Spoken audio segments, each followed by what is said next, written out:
What's up, y'all? It's your favorite chocolate baddie, Mary J. And I'm live and lit right here on the illest, the realest, the trillest radio station alive. That's right. That's iLLANOiZE Radio. I got Prince Hotboi in the building. Hey. What's the word? What's the word? How you doing? What's up? How you feeling? All right, I can't complain. Thanks for inviting me out. It's about time you stop ducking and dodging the G and came and sat in my chair, y'all, because y'all don't know. It's been all year, damn now. Yeah. Okay, so first of all, I just want to say congratulations. I see you just dropped your first project. Thank you. So talk to us a little bit about that. Like, what took you so long? What was the process behind it? What made you just want to say, you know what, fuck it, I'm finna get this to y'all? It took me so long, just like I was being an artist, you know, we second guess ourselves a lot. We want everything to be perfect when we drop something, especially a project.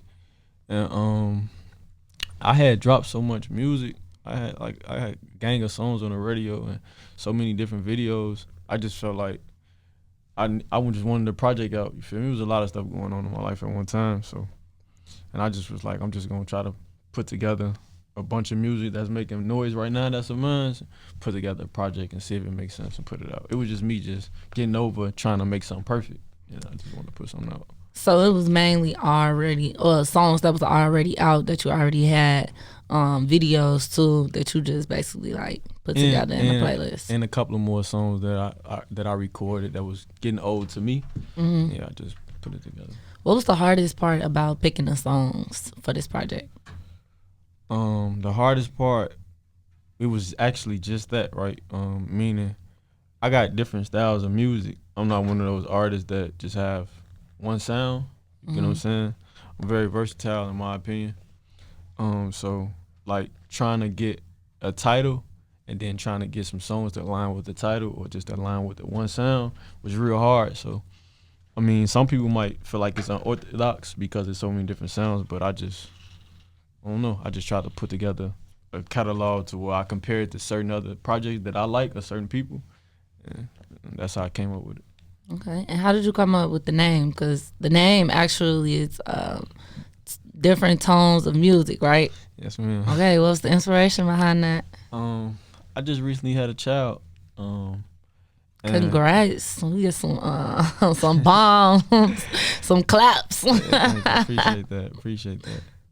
His middle name is Music though. I spell it with a K, cause music my first love. It's my first child, so music was like my first child. So that's how I came up with it. The cover art is a photo of him, me and him. We did a video, but it was like it was a photo shoot as well.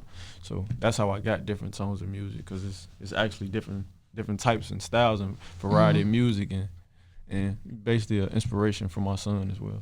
Okay, we love to see it. That's so cute. I did see a couple familiar tracks on the project. I see you got some features on the track as well.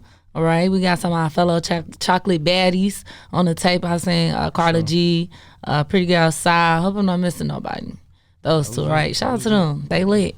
But you also have some more features on it as well. How did you go about choosing what songs and not the songs, but like the feature songs you have? How did you go about depicting which ones you was gonna use for this project? Well, even outside the project, I started rapping, basically saying I would rather do music with all the females than majority of the males. Not to throw no shade, but from our city. Why is that? From our city, y'all know the politicking, man. Most males gangbang, you feel me? And there's a lot of BS in the midst of it. Not everybody, I'm not stereotyping everybody, but majority in our city, the politics of, you feel me? That's how that go. So I try to stay away from it. And then plus, not only that, like I seen where the females started at. They used to have, and you was a part of it. They used to have like their own little shows and their own little bonfires together. All the females that's popping right now was hanging together. You feel what I'm saying? And I saw it grow from nothing. They buzz actually came from them. You know what I'm saying? I respected it. I was right there and I paid attention to it.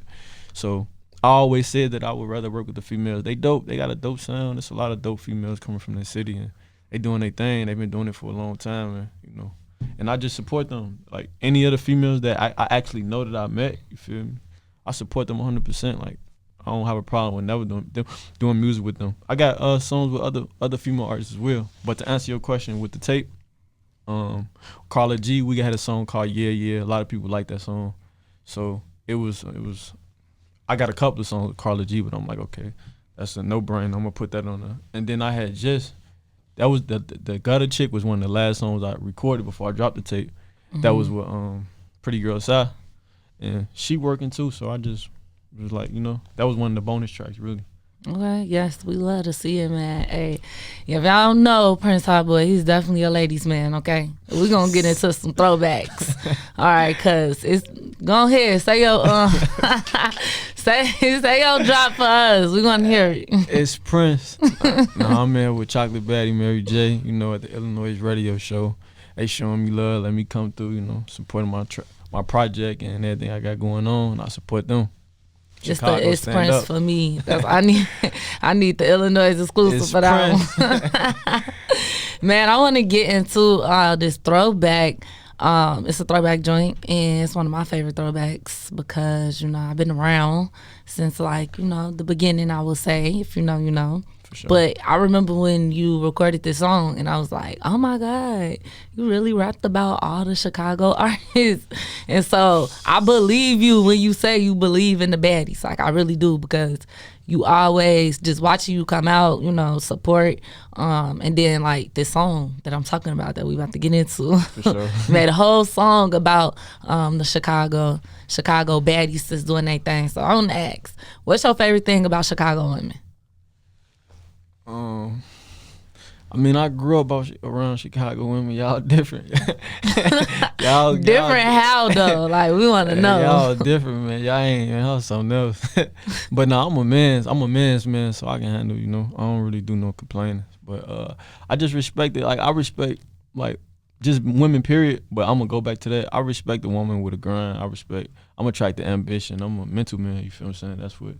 That's what keeps me. That's what keeps me with the chase, you know what I'm saying? And a lot of Chicago women are grinders, you feel me? We come from really not too much that's given to us. Facts. And I see women step up, you feel what I'm saying? While the men majority of us is being wrapped around in the street mentality, you feel me? Y'all doing something with yourself. So, that's always. And then my mama like that, you feel me? My daddy got took from me. The feds took him. I had my mama, you feel me? She was a hustler. So I guess that's probably where it come from. Okay. Well, I want to tap into this throwback. It's called Chicago Bad Chicks. But before we get into it, talk to us a little bit about the inspiration behind it. And the video is out as well. For sure. So let's talk about that as well. Look, I did it first. I don't care what nobody talking about. I did it before Nicki Minaj. They gotta pop your shit. I did it before Young Miami. Wait. You ain't do it before Nicki. I did do it before Nicki. I did, bro. You want to check? You want to check the records? I know you missed me, Nicki Lewinsky. But she did it in 2007. Bro.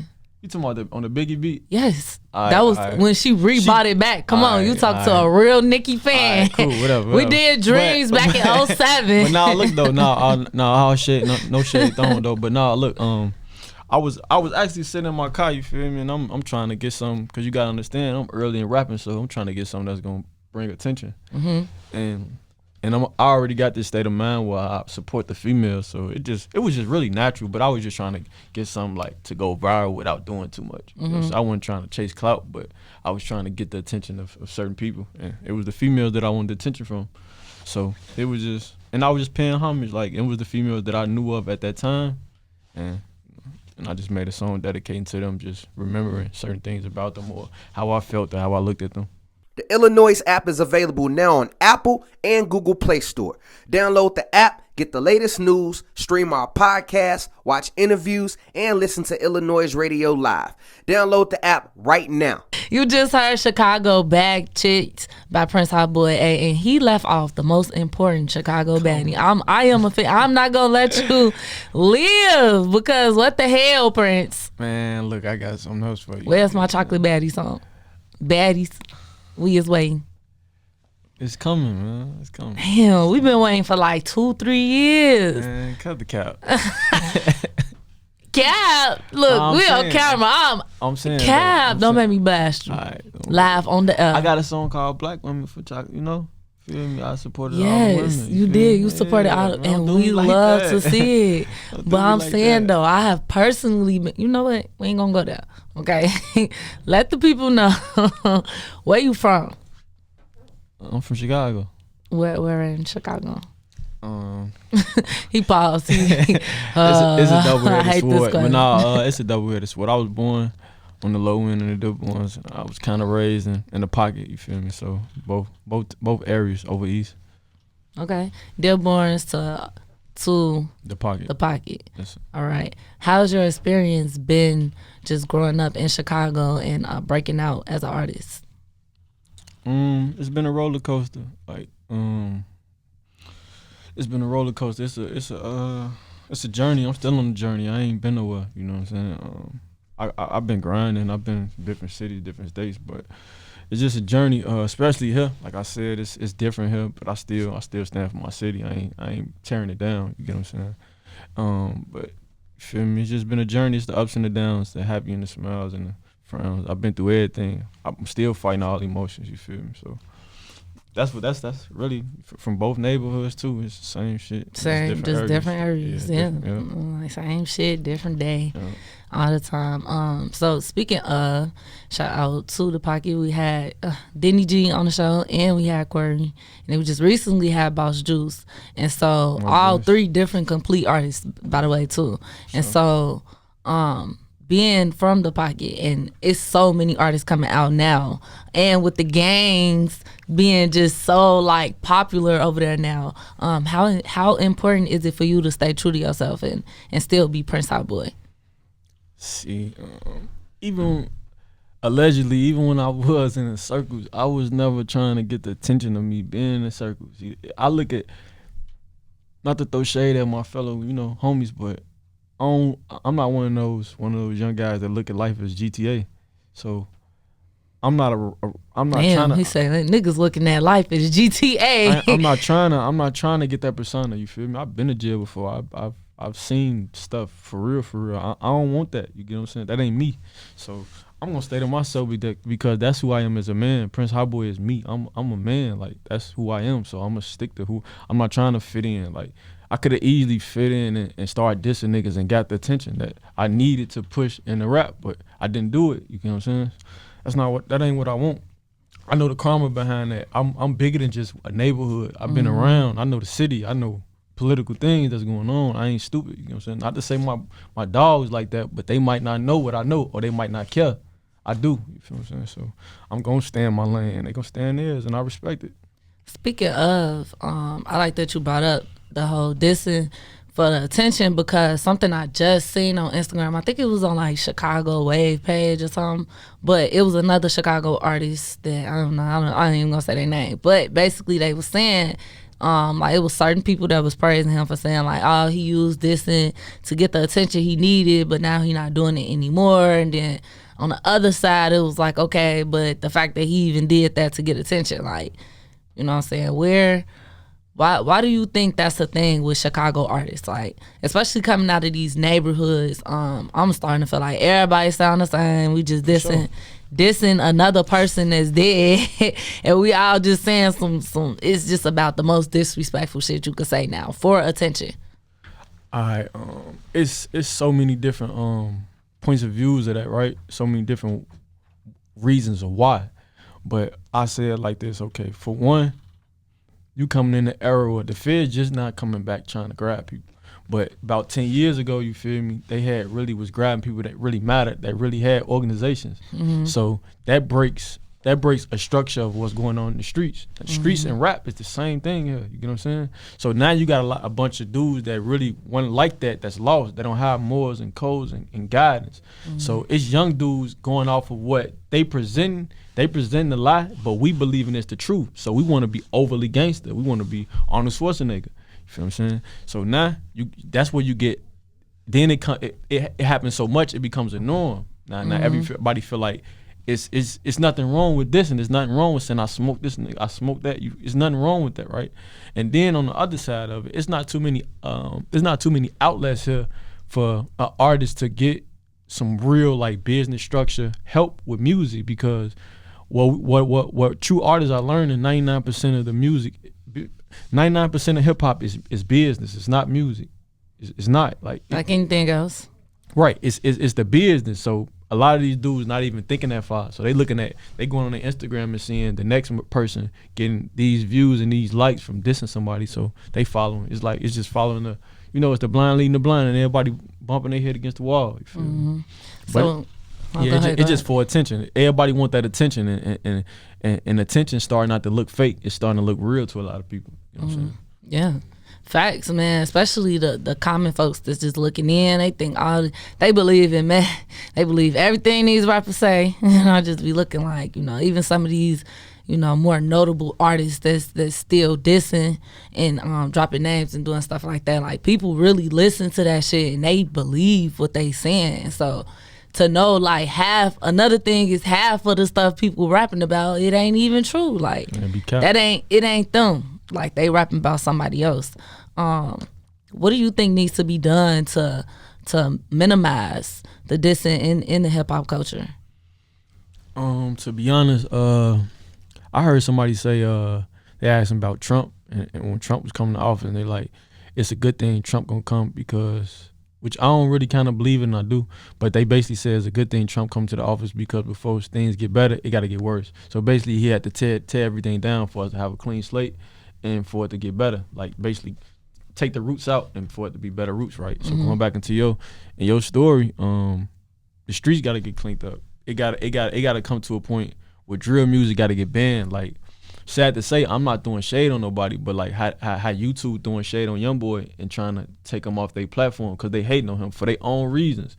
I wouldn't be mad if a certain organization did that to drill music because of it do more harm than do good. You get what I'm saying?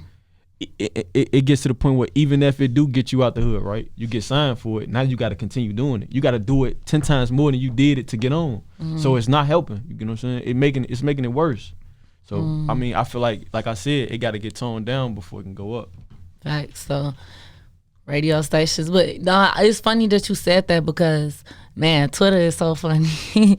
I remember a tweet that went viral and they was like, "Oh, this is no shade too, shout out to my people over there at Powell." But on Twitter they was like, Power 92 be like, go home, go sleep, stay safe, and then the next song be boom boom, shoot 'em up, F your dead homie. Make it make sense. And so it just really, like, even me personally, because some I do listen to drill music, and some things, some lyrics are disrespectful that I do listen to and I do play on my show. So I think it's like that happy medium between, like, okay, this is good enough to enjoy, but where do we cross the line to say, like, all right, that's too far type shit. Do you think it's the artists in the mainstream, is it their responsibility to kind of like gear the upcoming artists? Because what I'm seeing is, we got our Dirks, we got our Hers, we got our Lil Z's, and they name drop and they diss people. They got a job though. They do have a job, look, but it's not for the newer artists that's coming up. I mean, I know say, my favorite rapper do that, so I'm gonna do that too. You know what I'm saying? No, look. Let me tell you. This, I had to learn this because I had the same kind of view on it for 2 hours. I'm assuming that you persuading, right? But no, they have a job, so they have to do that. Even if they don't do it, they just gonna grab the next person to do it. It's not them. It's they are no disrespect to them, but they puppets to their situation. That's right. How they eat. That's how they feed their family. They stuck right there until they make something else outside of rap pop for them. They stuck. They in contracts. They're stuck. They don't have none. They can't do nothing else. It's a gangster situation on that paper. You gotta do this. You get what I'm saying? So I feel like it's not them. It's the systems around them. It's the system. The deals around them. Yeah, it's the system. I mean, it gotta be somebody. You know what I'm saying? I think if they and the radio stations could come to an agreement, like, okay, like, Dirk, I'm not gonna play this if you're gonna be saying F, X, Y, and Z. Like, we're just not playing that on this platform. You feel what I'm saying? Big enough, but if Lil Zay went and start rapping like Chance, you think he gonna get listeners? No, he don't have to rap. He don't have to rap like Chance, but Lil Zay also didn't use the name drop either. So that's I personally I feel like that's the influence from the people, like I said, Dirk, Herb, all them, because as me listening, as a Lil Zay fan, listening to him when he first came out, even when he made drill music, he never actually just started saying fuck somebody that was dead. Like it was always subliminal. It was always subliminal hood shit. But now he like, oh fuck it, fuck them, fuck him. Like damn, like you feel me? So he looking at them like shit. These niggas on, I'm almost on. But maybe if I start dissing some motherfuckers more, and I did see an increase in his views go up from doing that shit. So. You feel me? It ain't that I'm trying to say like I'll just be a chance to rap a ass nigga, but it's certain ways you can go about, like you could still make drill music.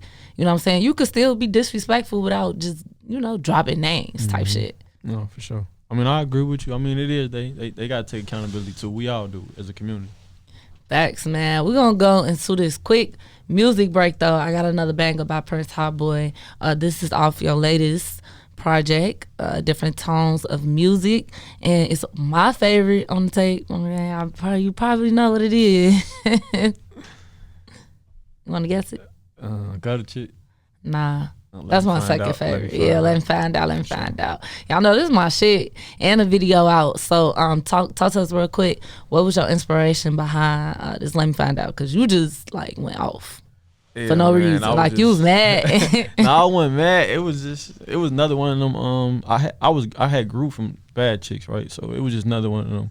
When I'm finna make some, to grasp the attention, and that's really my personality for real. Like I start off like the streets fucked up, I'm going legit. Like that's me. You feel what I'm saying? I still, I'm still me, but I'm trying to go legit for real. That's really my life. So that was just me, just putting my life on wax, but. Or my points of view on wax, but just put some style to it. What's up? It's your favorite chocolate baddie, Mary J. And if you like any of the bangers I'm playing tonight, you can keep up with all my baddie bangers playlists on Apple Music or Spotify at Mary J. That's Jhay. And on YouTube, Chocolate Baddies. Turn me up. You already know it's lit. It's Prince. For sure. I be trying to get the little ad-libs out. All right, so that track was produced by DJ MilTicket. For sure, boy. Now, how did you get connected with him? I've been knowing MilTicket for a minute. I ain't gonna lie. Like I had bumped into him a minute ago through a mutual friend. I actually did a song with him a long time ago. I did a song and I just had him talking on it, like on some mixtape type stuff. Mm-hmm. So we already had a relationship, and then me and one of my cousins, he had told me about this coalition DJ stuff they got going on. This when they first started. You feel me? Like, man, we need to go to all the DJs to get to know you. And a lot of artists that, if y'all don't know about it, y'all should get up with DJ V-Dub. He do coalition DJs. Shout out DJ V-Dub. Yeah, so get you in a room with a lot of DJs and let them hear your music and critique it. So that's basically what they did with me. But as I'm going in the room, like I said, MilTicket already know me. So my 3 songs, every DJ in there love it. You feel what I'm saying? They love all 3 of them. So MilTicket looked at me like, I bet shit, I'm finna holler at his ass. When we get out of here, he do beats. I'm finna holler at his ass. We finna do something. That was basically his state of mind. And I'm eager. I'm trying to, you feel me, saying shit. We just collided at the same time. We was, and I got some beats from him, and I made a couple songs, and I started working with him. Okay, can we expect, some more from this collaboration project, maybe? Yeah, like, what's in store? I got a gang of music. I got a gang of stuff, that unreleased stuff that I ain't, you feel me? I got a lot of shit from Ticket. So, yeah, it's a lot of music coming up from me and Ticket. It's a lot of different music, too. I got a song with, I got some music with Romo with him, Lil Romo. Okay. I got some music with Jazz with him. I got some music with some old Ice World Vizzo music with him. A lot of solo stuff. I got a lot of stuff from off his production. I actually got a song with him. I did a song called 6 for 6, and he just basically talking on it while I'm rapping and stuff. It's out. It's on YouTube and stuff. Yeah, it been on the radio too. Yeah, I got a lot of stuff with Ticket. Okay. Well, we definitely need some Chocolate Baddie iLLANOiZE exclusives. For sure. Okay. Now I'm gonna go back. Cause you said you did grow up a little bit in the pocket, so. Being from the pocket and with all the heat that's on the east side, just in general right now, do you feel that you will have any problems like getting through the industry door? Because we had a couple artists, feel like they being blackballed by the industry. So Where does that put Prince Hotboi? I mean, it's there. I mean, I ain't gonna say bro no line, but they don't even try to even knock on the door to see if they can get through it. You feel what I'm saying? Like I said, the streets and the music tying together. So people got to be aware of what they doing in the streets if you're trying to do music. This ain't you just put music out on YouTube and think you just gonna blow. It don't happen like that. You gotta do business with people. It's your network. Your network is your net worth. You get what I'm saying? So you gotta go out and shake hands. So if you want some game bangers, you can't be out shaking hands. So it messed with my business a lot because that's when I'm outside. If a nigga wants to smoke, they can come see me. You feel what I'm saying? I'm outside. So I got to be more aware of what I do because I understand what people that I grew up with is doing and niggas don't care. You know what I'm saying? So it do mess with it, but I don't, like I said, I'm a man's man, bro. I don't really do too much complaining. I just figure it out. Facts, man. That's real nigga shit. Hey, you got to do what you got to do. So, like, if it came down to it, right, if you was presented the opportunity to do a song with somebody who's into it with the pocket. I don't feel like name dropping today. But you can name drop. Would you do a song with her? Nah. Or anybody from No Limit? Nah, it wouldn't be anybody. If it was, it would be with him because it's business. But it'll have to be some political things in the streets gotta be ironed out before it ain't just I'm a fan, I'm just gonna jump on a song with him. No. But the streets is business too. That's what a lot of street guys don't realize. This is a business. You feel me? That's why most fail because they don't understand it's business too. So like it'll have to be we gonna have to be face to face and things got to get ironed out. You feel me? Before we can go further. But like I say, I possibly later on down the life, but not just no fan stuff. No. Because out of respect of my people, I ain't just gonna, disrespect them like that. But I will stand up as a man to try to fix the problem because it's a problem at the end of the day. That part. And that's what I want to get down to because it take a lot for somebody to say, you know what I'm saying? Like we've been personally affected by, both parties' actions. And so for you to even just be like, I will have a conversation. It take a lot of balls to even, come even to that happy medium.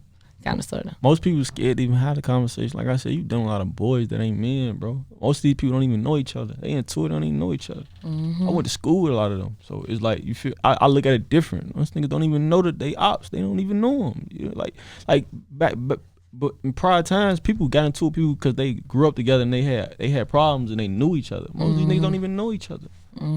It's different. That's why I look at it different. I'm not in GTA. I ain't in the Matrix. Say we on the internet with all this shit, man. Definitely, I want to dig a little deeper. What would that conversation sound like? I wouldn't be able to put that on wax because it's a lot of deep stuff. It's a lot of blood. So it probably wouldn't just be a conversation. It'd probably be more than a conversation, but it will have to be something though. Like we gotta get an understanding though. We have to, like, you feel me? But cause we grown now. Like I'm a grown man. I got a child. I want my son to be in this. You know what I'm saying? My son not finna be a street nigga. Like, no. So my outlook on life, I wanna see how we gonna fix the problem. Even if it is a little bit more war. All right, back to back. All right, now when we gonna get done with this? Cause it's still money to be made. It can't be too many bodies. You see what's going on. And people gonna pick somebody like we up. didn't had enough bodies by this point. So how much war do we need? Everybody gotta die, goddamn it. And this coming from somebody that ain't really actively in that situation. Like I stayed away from that situation from the time, the beginning. But I am from where I'm from. Don't get it twisted. You get what I'm saying? But at the same time, and I am affected from it. But like it's gonna have to come to a point where understanding gotta come.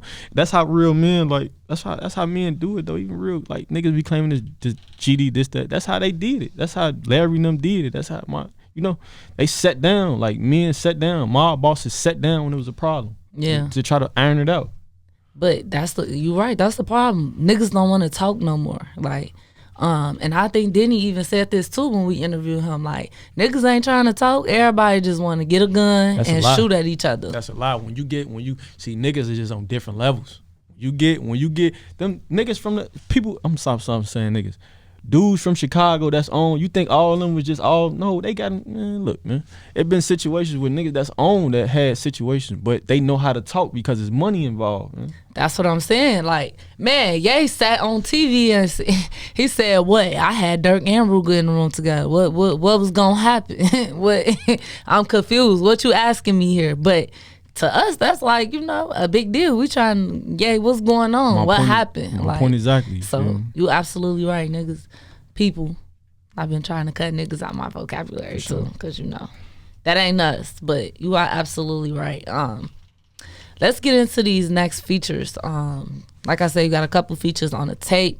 You mentioned Ice with Vezo. We actually done played 211 a couple times on the show. Appreciate that. So how did you get that feature? How did that come about? Through MilTicket, for real. Shout out DJ MilTicket. MilTicket was showing love. But I met him though. It's crazy. I met him the day that the next morning of our fellow friend Big James passed away. So I'm really in my feelings when I meet him. Like I'm standoffish, not towards him, but I ain't trying to talk. You feel what I'm saying? So he invited me to his spot. He on house arrest and everything. He invited me to his spot. We slide on him and stuff when I first meet him. That was in Chicago? Or Detroit? Okay. And we sit down and he listened to some songs. MilTicket was really doing a lot of talking. Man, when he first said, "Shorty, I love your music. You're real talented, bro." It's just really about, he started giving me a little game right then and there. It's about the business, bro. You just gotta do this, do that. You feel me? It's really the business, bro. You got the music. It's the business. You feel me? So, and then I just kept in contact with him. Saw him a couple times. Then we did some music. Okay, so what kind of artists do you usually look to collab with? Females. Ladies man. Is this the only male feature you got? Let me think. Damn no. I got out. I got a song with like Lil Romo and a couple people, but like on my songs though, damn no. Baddies, y'all listen. Quite the bachelor here, okay? What's up, y'all? It's your favorite chocolate baddie, Mary J. And make sure y'all turn me up every Thursday from 5 p.m. to 7 p.m. right on iLLANOiZE Radio. I'm live, I'm lit. It's a drip with the Chocolate Baddie Show. It's Mary's music. And I'm bringing all the sauce. So turn me up. Hey, Prince. Yes, ma'am. Ladies, man. What kind of baddies do you like anyways? I feel like we just might as well go into this because I'm saying I mess with all y'all dope, man. I feel like I want to do a show for the love of Prince. Ooh, executive produced by your favorite chocolate bag. Look, he such a whore. Like, put me in a house with 15 women. I can't even handle. I can barely handle one. Shit, I can't do it. Okay, so let's talk the new Mick. All right, what is that? I hear you saying it a lot, and I also see you representing it. So give us a little background about who that is, what it means to you. The new Mick. I'm a grandson. My grandfather's name is Henry Mickey Cogwell, Chicago legend actually. Most people probably know him as like a gang leader of the MCs and Mickey Cobra, United States period. But yeah, my grandfather, he was one of them men. He's one of the brothers, and in life, like I don't say that as far as on some gang shit. I found out who I was, found out who he was. You know what I'm saying? That's why I probably can speak with a different tone of wisdom than some people, cause like I said, I found out who I was through him, and he did so much like for this community. He was the Robin Hood of Chicago his time, for real. You feel me? He was the man that went to President Nixon in 1969 at the president inauguration and negotiated $1 million funding for Chicago. The poverty of blacks. You feel me? He started the food assistance here. You feel me? Construction. You feel what I'm saying? He had that in his head with a lot of other stuff that I'm learning. You know what I'm saying? So with me just knowing that, it's an inspiration, you feel me? And that's what I aspire to be as a man myself, feel me? So I just be trying to move in that spirit, you know what I'm saying? That's all. Be trying to carry that spirit on my back, which is a bad thing, because in the first 48 laws it said never follow the shoes of a great man. But I don't know, I just It's on in my heart. But it's in you though. Sure. You know, it's like the ancestors get to telling you to do some shit, and it's For like, sure. okay, I got you. For sure. I'm actually working on a project of his life. Yes, I want to get into that. What wowed you the most about learning about your grandfather? And before you answer that, was you ever able to meet him? No, he passed away way before I was born. Okay. But just like when I was a kid, I didn't know that was my grandfather, right? And then when I knew, I still ain't know who he was like that. Like I knew he was on some gang stuff, but I ain't really know, right? Feel me? So like I said, when I went to jail and I started like certain old heads knew who I was, so they was like, "Hey, grandson," you feel me? I've been called grandson for a long time, but they was a grandson to me in the county too. So then they just started giving me knowledge on who my grandfather was. You feel me? And just to know like how much of effect that he basically was the brains of that whole gang leader, that whole system of all of them. He was the brains of them. So it was the tough guy, it was this guy, it was that guy, and he was the brains. He was the one that put a lot of this stuff together at that time for black people. So when I'm just seeing them, you feel me? And I'm seeing what my family was at that time. See, from him until like my father, and then after my father, even crippled because the system broke by taking them away. So I'm seeing from where it was and where it's at now. Oh, what the fuck? This don't add up. Mm-hmm. So that gave me motivation to seek that way of life. Now, has your father been able to listen to some of him? Is he still locked up? Yeah. He be having his whole little tip. My music playing the feds. Okay. They listen to it. Period. How long was you locked up for? Me? I did certain little county biz, but the longest I was locked up for was like a year. I had did boot camp, sat in the county for a minute, and shit did boot camp. So you was a real life hot boy out here. What you doing? I was real stupid. He's like, is you the police? He just looked at me like, what? I was real stupid. I was just being stupid though, young and stupid for real. Honestly. That's how you got your name? Yeah. Yeah. All right. Oh, let's talk about the Netflix. I seen you have a petition going around because, like as you just stated, you you making a movie, TV series on your grandfather. Yeah, I'm trying to Talk put it in to the works. us about that. What made you want to say like, okay, I'm gonna make a documentary? It was a documentary. It's gonna be a movie. A movie, okay. I might do the documentary myself so I can get like some investors to help me do the movie. Okay. But I saw like I was listening to the Clubhouse, right? They be recording conversations and putting it on YouTube sometimes. So I'm a type of guy that go on YouTube, search for interviews, and just be listening to stuff for knowledge. So basically, I saw somebody talking about like BMF and all different types of shows. But long story short, I got the knowledge on like the structure of a show. So all right, like American Gangster, it was about Frank Lucas. So we take the actual movie out and we take the structure of Frank Lucas. He did this, he did that, he did this, he did that, right? He was a dope. He worked for Bumpy Johnson. Bumpy Johnson died. Then he was selling dope on his own. He got to connect overseas, use the U.S. government, blah, blah, blah. So I'm looking at that tree, and I'm like, something popped in my head. Like, hold on, I got a whole fucking story in my backyard that's damn near big or bigger than that. You know what I'm saying? So if I can present this story to a situation of some investors, and they help me put this movie could probably be bigger than a lot of gangster movies. You get what I'm saying? Because it's real deep. Like it's a lot of stuff that happened that people don't know, but they will be real like all to it. You get what I'm saying? So I ain't even speak on half of the stuff because I'm trying to work on something. You get what I'm saying? But when I saw that, and then plus like even after my grandfather, my father was somebody like my father made national news. You feel me? So I can break it down like some power shit, low key. So that's what made me do it. So speaking of Chicago violence, and just experiencing trauma from gang violence and gun violence in Chicago, you lost your little sister a couple years ago.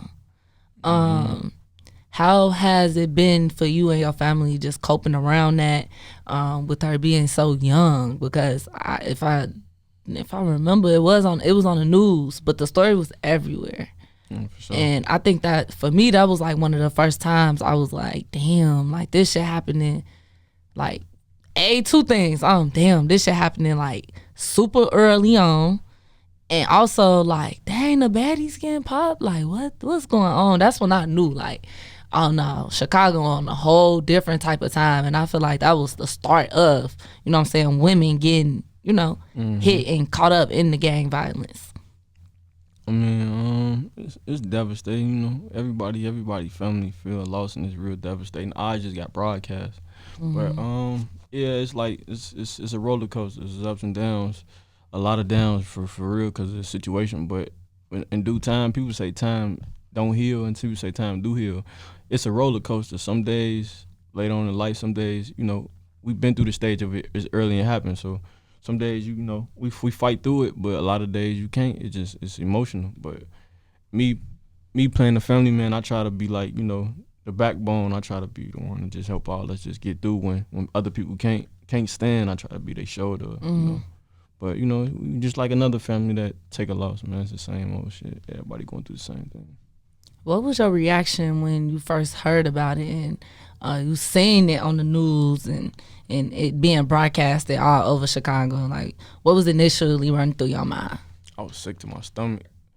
Cause I was fresh out of jail, so I was on house arrest. I couldn't even.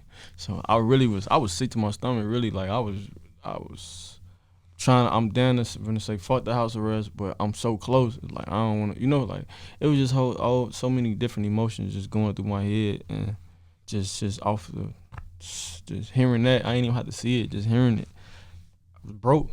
It wasn't like with my homies. I'm just finna go slide and just, you feel me? We finna, you know, like. I had at that time, that's a mental that I had with her. It was like, yeah, of course, you know, whatever. But that's different though. That's a little girl. You know what I'm saying? I was sick. It was sickening. Right.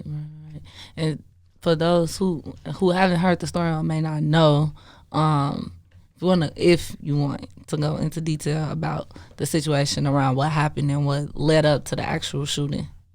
It was just some school stuff, teenage girls arguing, fighting, and she got caught in the mess.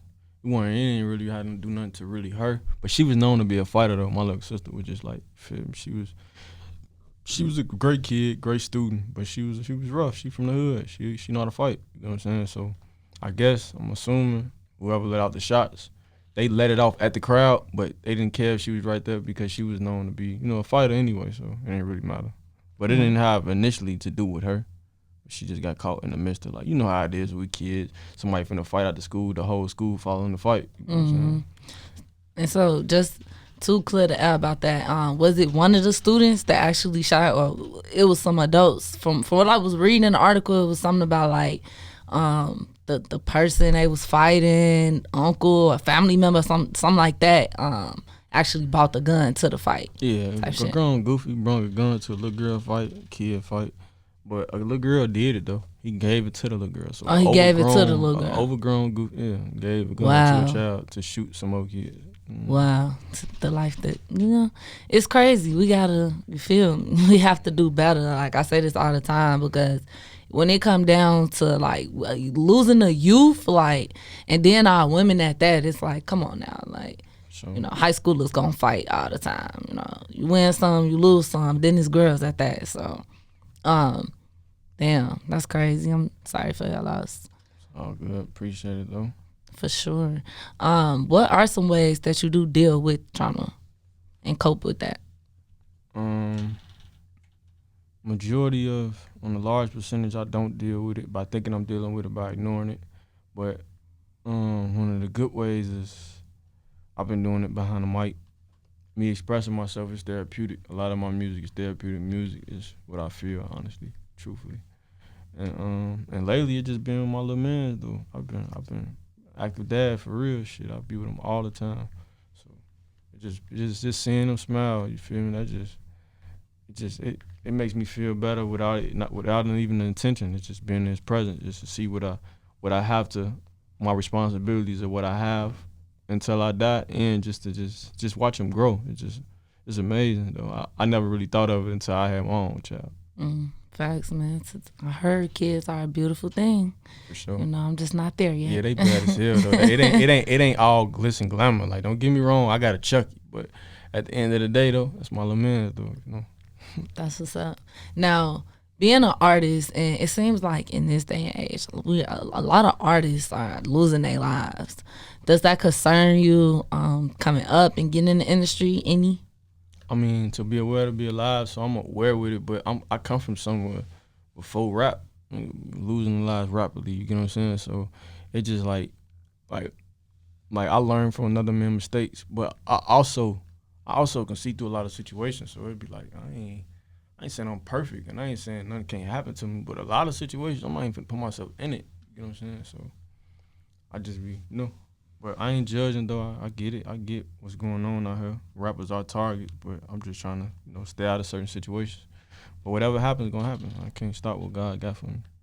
Brown skin and she tatted up. Chocolate baddie, shorty.